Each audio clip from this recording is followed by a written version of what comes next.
글로벌 증시 움직임 자세히 다시 알아봅니다. 뭐 또 잊을만 하면 재정절벽입니까? 또 만나서 될 것 같고 또 자고 일어나면은 진전이 없는 것 같고 뭐 매일 뭐 그렇게 오냥가냥 뭐 그런 상황들입니다. 주가는 좀 올랐죠? 글로벌 증시 움직임 자세히 알아봅니다. 김희욱 전문위원 나와주세요. 요즘 우리 증시가 개장 초에는 좋은데 점점 갈수록 힘이 빠지죠. 그럼에도 불구하고 미증 증시는 또 한 번 상승 마감에 성공을 했습니다. 로이터 통신의 마감 브리핑 보시죠. 좀 우리도 이제 상승세를 좀 쫓아갈 때가 되긴 됐는데요. 어쨌든 미 증시는 오늘 제목에 보시는 대로 맥도날드와 기술주 쌍두마차가 월가를 견인해서 월가는 하루 더 상승을 했다. 그래서 맥도날드, 우리나라에 비유하면 김밥 천국처럼 가장 기본적인 소비 추세를 나타내는 이 맥도날드 실적 호조에 먼저 증시가 고무됐고요. 이어서 지난번에 M&A 한번 잘못했다가 같이 망가질 뻔한 이 HP, 휭레패커드 아시죠? 여기에 글로벌 헤지 펀드 칼 아이칸이 지분을 확대했다는 소식이 전해지면서 기술업종 동반 강세가 나타났다고 합니다. 이에 따라서 지난 8월 이후 최장기간 랠리를 월가는 오늘 이어갔다라는 설명이 나와 있네요. 8월 이후 최장기간 며칠 올랐는지 보니까 한 4일, 5일 올랐나요? 하지만 앞에서 얘기 들으신 대로 오늘도 재정절벽 협상에 대한 구체적인 호재는 나오지 않으면서 미 증시의 상승세를 제한하는 그런 영향을 주었다고 합니다.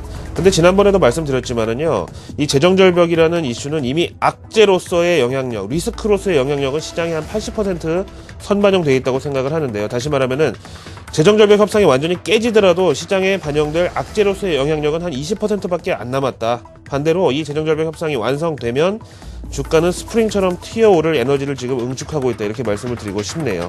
이어서 중국 경제지표가 슬슬 바닥 탈출의 시그널이 나오면서 이 역시 투자자들에게 내년 2013년 글로벌 경제에 대한 기대감을 불러일으켰다라는 설명이고, 오늘 이런 사람들이 매수에 동참을 했다라는 설명이네요. 그 밑에 이탈리아 관련 내용 나오고 있는데 요거는 AFP 통신 통해서 한번 들어보시죠. 자, 이탈리아에서 갑자기 또 이 정치적 불확실성이 대두가 되고 있는데, 피그스 국가 아시죠? 뭐 포르투갈, 이탈리아, 뭐 그리스, 스페인 다 어쨌든 나라 경제가 좀 안 좋다 보니까 정치적으로도 불안정한 이런 전철을 다 밟아왔는데, 이번에는 이탈리아 차례네요.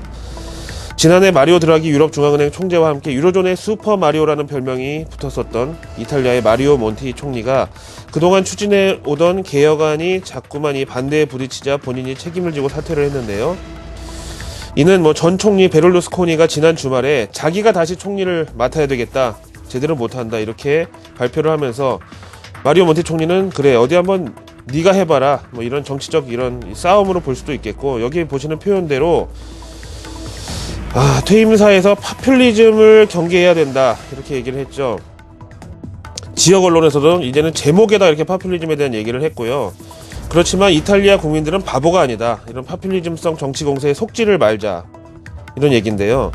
이 파퓰리즘, 여기서 얘기한 이거의 골자는 뭐냐면은요, 재정 적자 감축과 이 긴축을 추진해야 되는 이탈리아의 현재 상황을 야당 측에서는 오히려 이탈리아 국민들은 피해자다, 정부는 누구 편이냐, 이런 식으로 인기 영합주의로 이용하려는 정치 공작 때문이다, 이렇게 스스로 표현을 하고 있죠. 참 우리나라도 이런 상황을 겪어봤지만 정치인들은 표를 먹고 사는 사람들이기 때문에 어떤 재료든 이걸 표로 이용하라는 게 당연하죠. 특히 경제가 안 좋고 뭐 서민들 어디다 분풀이할 대상이 필요하고 이럴 때 이런 포퓰리즘이 항상 힘을 받는 사례가 많죠. 지금 뭐 대선도 있고 좀 예민한 시즌이니까 그만 얘기할게요. 날도 추운데 좀 어디 끌려가고 그러면 안 되니까요. 어쨌든 당연히 그리스, 스페인과 함께 이 피그스 국가 중에 하나인 이탈리아의 이번 총리 사임 소식은 유로존 전체에 불안감을 안겨줬다는 내용이고요. 그동안 개혁과 긴축을 추진해오던 총리가 국민의 요구로 사실상 경질된 거죠. 근데 그 이전, 그러니까 지금까지 이탈리아의 부채와 적자를 막 늘려놨던 방만 경영자 격의 베를루스코니가 다시 정권을 잡게 되면 이탈리아 재정 위기가 더 심화될 수 있다는 판단이 불었고, 유로존에서는 이거를 리스크로 처리를 했다는 거죠. 하지만 이탈리아 증시와 이탈리아 국채 금리만 타격을 입었고, 다행히 유럽 증시와 유로화는 장 후반 회복이 됐다네요. 여기까지입니다. 여기에 대한 전문가 평가를 한번 들어보시죠. 시장 전문가는 이걸 어떻게 보는지. 밀러 타박 앤 코 증권사 운용본부장인데요. 이탈리아 정치권의 불확실성은 어제 오늘 일은 아니다. 2차 대전 이후 미국은 12명의 대통령이 나올 동안에 이탈리아는 같은 기간에 26명의 지도자가 교체됐었다. 이건 뭐 이탈리아 사람들이 다혈질이고 뭐 그동안 정치적인 뭐 이벤트가 많았고 여러 가지를 설명하는 걸 텐데요. 아무튼 이번에만큼은 이런 정치적 불확실성은 기존과는 다른 상황이다. 왜냐하면 이탈리아 재정적자 해소 과정에 지금 있기 때문에 이거를 정치적이 아닌 경제적 이벤트로 묶어서 바라볼 수밖에 없는 상황이다 라고 오늘 이탈리아 국채 금리 급등 그리고 이탈리아 증시 급락 여기에 대한 설명을 이렇게 붙이고 있습니다. 신정경유착 뭐 이렇게 표현을 해야 될까요? 이탈리아 정치적 상황은 앞으로도 좀 지켜봐야 되겠죠. 자, 그럼 유로화의 반응을 또 한번 지켜볼 상황입니다.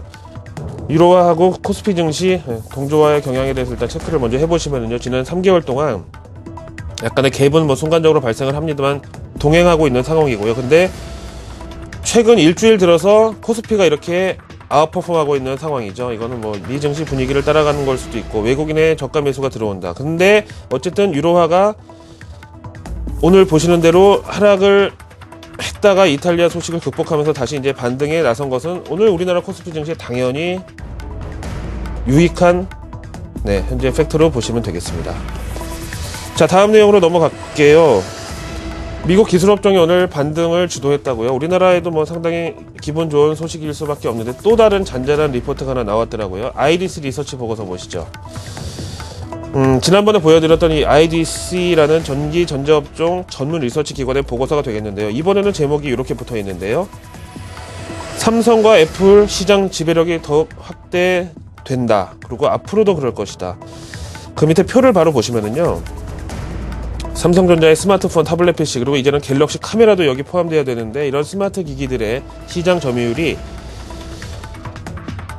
3분기 21.8%로 전년 동기 14%에 비해서 거의 한 70% 이상 올랐죠. 반면에 애플은 보시는 대로 13.9에서 15.1%로 뭐 거의 글쎄요. 그동안에 뭐 신제품도 나왔고 업황이 확대되면서 선점 효과 같은 것도 감안하면은 애플은 그냥 현상 유지 수준이라고 보시면 되겠고 보시는 대로 삼성전자는 저렇게 현격한 증가를 보였고 애플은 현상 유지 말씀드렸고요. 그 밑에 뭐 레노버, 휴레패커드, 소니 뭐 등등 이런 기타 마이너 업체들은 계속 지지부진하죠. 그래서 이런 스마트 기기 시장에서는 정말 더 위너 테이크스 히로 우리말로 승자 독식의 구조가 더 강화되는 추세다라는 설명이고요.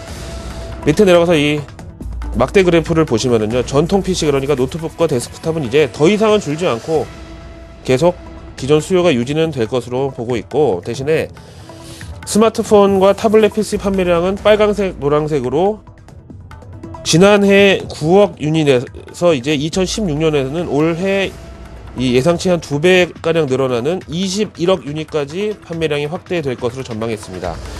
지구촌 인구가 60억이 된다고 치면은 3명 중에 1명은 이 스마트폰이나 타블렛 PC를 갖게 될 것이고 지금 추세대로라면은 요걸 가진 사람 중에 4명 중에 1명은 삼성전자 제품을 들고 다니게 된다. 이런 날이 온다고 봐야 되겠죠. 그래서 최근 애플 주가 부진에도 불구하고 외국인들은 그야말로 롱숏 전략, 다시 말하면 글로벌 기술주 대장주 포트폴리오에서 애플 비중을 줄이고 삼성전자를 더 늘리는 이런 움직임이 어느 정도 설명이 되고 있죠.